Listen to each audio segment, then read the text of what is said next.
Hi friends, మన ఇంట్లో కార్తీక పౌర్ణమి ఒక పిండి దీపాలు పెట్టుకోవాలనుకుంటే మనము 1 కప్పు బియ్యం పిండి, 3/4 కప్పు గోధుమ పిండి తీసుకొని కొంచెం వాటర్ పోసుకొని మెత్తగా దీంట్లో కొంచెం బెల్లం తురుము, తర్వాత కొంచెం నెయ్యి వేసి బాగా మెత్తగా పిసుకొని ఇలా ఉండలు చేసుకోవాలి.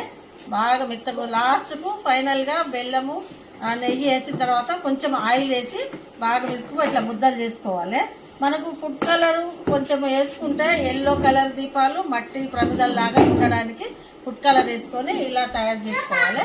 కొంచెం కలుపుకొని తయారు చేసిన తర్వాత ఇవి ఎలా తయారు చేయాలంటే, ఇవి మనం జ్యూస్ పిండుకునేది ఉన్నది కదా, ఈ జ్యూస్ పిండుకునే దానికి ఇక మనం తయారు చేసుకున్న ముద్దని పెట్టుకొని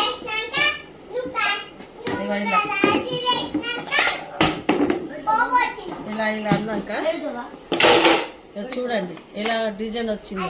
మంచి మట్టి ప్రమిదల్లాగా ఎంత బాగున్నాయి చూడండి. ఇలా నేను అట్లా అన్ని చాలా వరకు తయారు చేసుకున్నా. ఇక చూడండి ఫ్రెండ్స్, ఇక ఇలా తయారు చేసుకున్నా.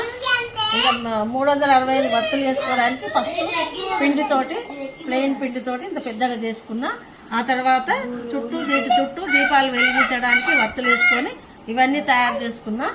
ఇవన్నీ కలర్ఫుల్ గా చాలా బాగున్నాయి కదా ఫ్రెండ్స్, ఎంత బాగున్నాయి చూడండి. చూడడానికి చాలా అందంగా ఉన్నాయి. సేమ్ మట్టి ప్రమిదల లాగానే ఉన్నాయి ఈ కలర్ ఇవి.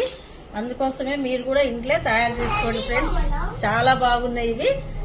ఈ వీడియో కనుక మీకు నచ్చితే నా ఛానల్ సబ్స్క్రైబ్ చేయండి, షేర్ చేయండి ఫ్రెండ్స్, లైక్ చేయండి ఫ్రెండ్స్. బాయ్.